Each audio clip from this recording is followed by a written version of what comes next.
After my father suddenly passed away from an unexpected illness, leaving behind a staggering $2 million debt, my mother and brother Tom took matters into their own hands. They decided how to handle my father's inheritance without consulting me, leaving me to bear the brunt of the debt. My frustration with them reached a boiling point, but the thought of their future struggles made me smirk inwardly. I'm Nancy, a 24-year-old single woman working as a nursery teacher at a daycare. I graduated from a junior college and have always lived at home with my father, mother, and my brother Tom, who is close to my age. Since childhood, Tom and I haven't gotten along. A graduate of a prestigious university, Tom looked down on me for my junior college education. His arrogance was matched by his frequent mockery of my modest personality and average looks. With your plain appearance and lack of impressive credentials, who would ever want to date you? He would sneer.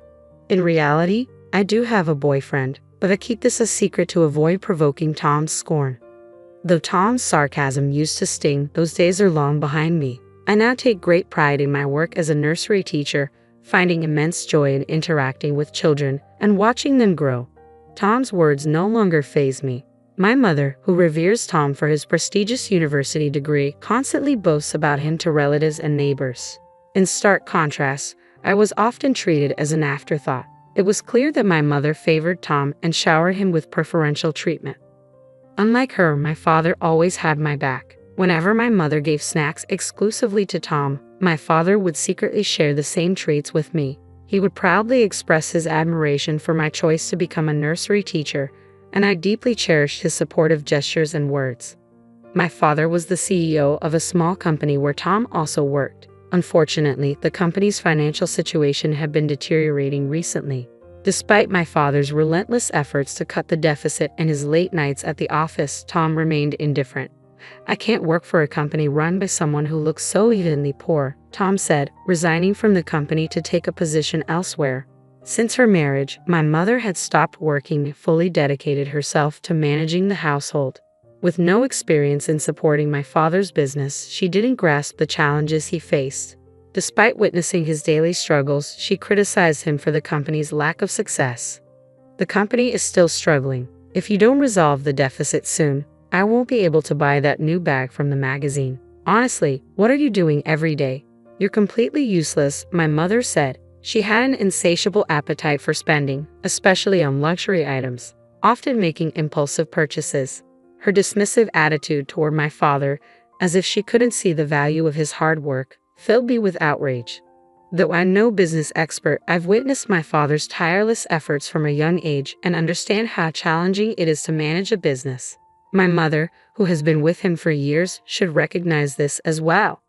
I couldn't fathom why she would blame him as though he were incompetent. One day, my frustration boiled over, and I confronted my mother, demanding she stop belittling my father. Her response was dismissive and condescending. Why should I be scolded by someone like you? People without an education should keep their opinions to themselves. Don't speak on things you don't understand, she retorted. Tom, seemingly influenced by my mother's attitude, joined in and criticized me harshly. It was clear that despite sharing the same blood, our values and personalities were worlds apart. Nancy, don't let their words affect you. Education doesn't define your worth. Take pride in your role as a nursery teacher. That's what truly matters, my father said. His words of encouragement warmed my heart and bolstered my resolve. Even though part of me wanted to stand up to Tom and felt overshadowed by him, my father's support made me feel fearless. As long as he was by my side, I knew I could face anything. An unexpected event shattered my world. Father, I was horrified to learn that my father had collapsed at work. The company staff who reached out to me said he was rushed to the hospital in critical condition. Without hesitation, I dashed to the hospital, only to find that my mother and brother were nowhere to be seen. I'm too busy to leave. You'll have to handle Dad's care, my mother said. I was stunned by her response. How could she claim to be too busy when my father's life was at stake? As a jobless person, surely she had more flexibility than I did. What could possibly be more important than being there for my father? In disbelief, I took care of the hospital formalities and listened to the doctor's grim news. My father had acute heart failure and only had a few days left. I visited him as often as I could, hoping to see his smile once more.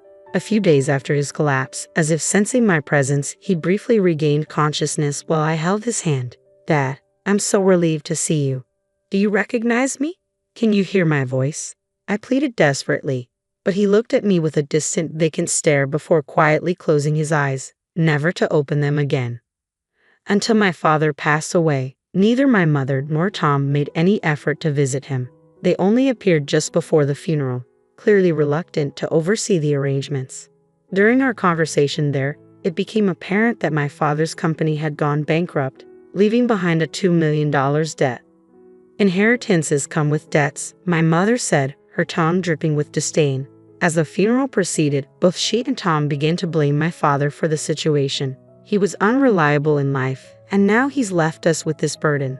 What a curse," they complained. "What are we supposed to do about all this debt?" my mother wondered aloud. "I have a suggestion," Tom said with a smirk, turning his gaze toward me. "Since Dad had such a soft spot for you, why don't you inherit everything? You can also take on the debt. It's only fair to repay the love you received from him," my mother added, her voice carrying a sense of cold expectation. Unbelievably, my mother and Tom were trying to offload both my father's inheritance and his debts onto me. Despite my father's passing, they were more concerned with their own interests than with mourning his loss. They had always belittled and ridiculed both my father and me, seeing us merely as tools for their gain. However, I had a plan in reserve, something my father had asked me to use if anything happened to him. It was time to put it into action. I decided to keep my true intentions hidden and reluctantly agreed to their demands, all while secretly preparing to execute my plan. "Understood. I will take on the entire estate, including the debt." My easy acquiescence surprised both my mother and Tom, considering I was assuming a $2 million debt. They probably anticipated more resistance from me, but their satisfaction in offloading the burden onto me seemed to eclipse any surprise. They looked at me with a mix of triumph and condescension. "So, you're actually going to pay off all the debt? We appreciate that. It's lucky for us, even if I don't quite understand your thinking. You really are quite naive, though. I suppose that's to be expected given your limited education," Tom said. My mother and Tom ultimately relinquished their claims to my father's estate. With no other relatives to contest the inheritance, I was the sole beneficiary. After my father's death, I moved out of the home I no longer wished to live in and began a new chapter on my own. It was then that I discreetly set my plan into motion. Several months after my father's passing, one day, "What on earth is this?" Tom, who I hadn't seen in a while, appeared visibly enraged, his face reddening as if he was on the verge of lashing out. His fury was likely triggered by seeing me emerge from a mansion that could only be described as extravagant. "Why is Nancy, who supposedly inherited $2 million in debt and has such a low social status, living in a house like this?" It was clear that this was the question Tom and my mother would be asking. "Seeing your astonished faces is quite the reunion after so long. I'm glad to see you're doing well," I responded. "Who do you think you are? Making jokes with no education. I want to know what's going on," Tom snapped. "This is where I live. Is it really so surprising to see me coming out of my own home?" Tom, growing increasingly agitated, advanced toward me. However, as a nursery teacher accustomed to lifting children daily, I had developed more strength than the average woman. Tom, who led a sedentary lifestyle and avoided exercise, was comparatively weak. I swiftly overpowered him and had him on the ground in no time. He looked utterly bewildered. As Tom lay on the ground and my mother rushed to his side, I smiled and began to explain. "The reason I'm living here is because of the decision you both made to relinquish Dad's inheritance. Before he passed away, my father had been quietly building wealth through real estate to secure our future. Despite the company's debt, the market value of the properties increased significantly after I inherited the estate. I sold them at the right time, and even after accounting for inheritance taxes, the profit from the real estate exceeded $5 million. My father had anticipated this rise in value, which is why I took on the inheritance, despite the debt. Instead of using the proceeds to pay off the $2 million debt immediately, I first ensured that the employees of my father's company were fairly compensated. Additionally, I received a life insurance payout of $3 million. The amount was truly staggering. "Wait a minute. Life insurance is usually paid out to the spouse, right?" my mother interjected. "It appears Dad changed the beneficiary to me," I explained. "He had informed me of this while he was still alive." My father was deeply troubled by your harsh words and excessive spending. To ensure that his life insurance money was used wisely, he trusted me to manage it and change the beneficiary. I have a dream that I've kept to myself, one to support and nurture children facing economic hardships. With the funds from my father's estate and the life insurance payout, I built a large house that could easily be called a mansion. While continuing my work as a nursery teacher, I am also applying the real estate investment skills I learned from my father to steadily grow my assets. After explaining everything, my mother and Tom were enraged, their voices rising in anger. "This is absurd. Why didn't you tell us something so crucial? If we had known about the real estate, we never would have let you inherit it." I responded firmly, "Dad anticipated that you would react exactly like this if he knew. That's why he kept it a secret, to prevent you from claiming everything. I didn't expect you to respond just as he predicted, but it seems he was right. What are you talking about? Regardless, we deserve our share of the inheritance. We have a right to it." I was taken aback by my mother's audacious demand for a portion of the assets. It was clear that when it came to money, people reveal their true nature. My mother and Tom were showing their cowardice and arrogance, just as I had always known them to be. "You both forfeited that right when you renounced the inheritance. It's not possible to reclaim it now. I cannot hand over the hard-earned assets my father accumulated to people who are consumed by their own greed." The ignorant, uneducated one just won't stop whining. "Quit your nagging and hand it over now," Tom shouted. Despite their continued baseless complaints, I had no choice but to call security to have them removed. They left quietly after being escorted out. In the following days, security footage showed them loitering near my house, trying to find a way to claim my father's inheritance. Their persistence was unsettling. Using the footage, I reported them to the police as suspicious individuals. After that, I no longer saw my mother or Tom around my home. After some time had passed, I learned about my mother and Tom's situation from a family friend who had been close to us for years. Tom had found a new job, but his self-centered attitude quickly earned him a poor reputation. Within less than a year, he had alienated his boss and was relegated to menial desk work, a far cry from the special treatment he had enjoyed as the president's son at my father's company. Eventually, the harsh work environment took its toll, and he left the job.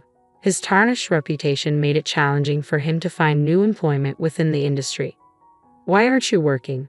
Stop lazing around," my mother would admonish. "It's not like I'm just sitting around doing nothing," Tom would retort. "What kind of effort are you putting in, you useless, unemployed person?" my mother would criticize. After witnessing Tom's failure, her attitude toward him changed drastically.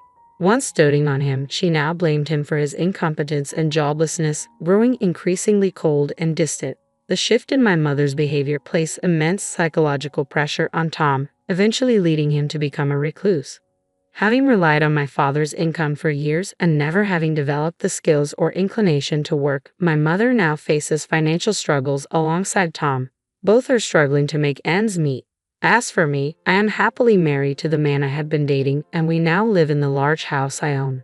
My husband shares my passion for helping children in economic need. Together, we are working towards this dream by setting up the necessary facilities and obtaining the required qualifications. I hold deep gratitude for my irreplaceable father, and with my husband by my side, I am living a fulfilling and purposeful life.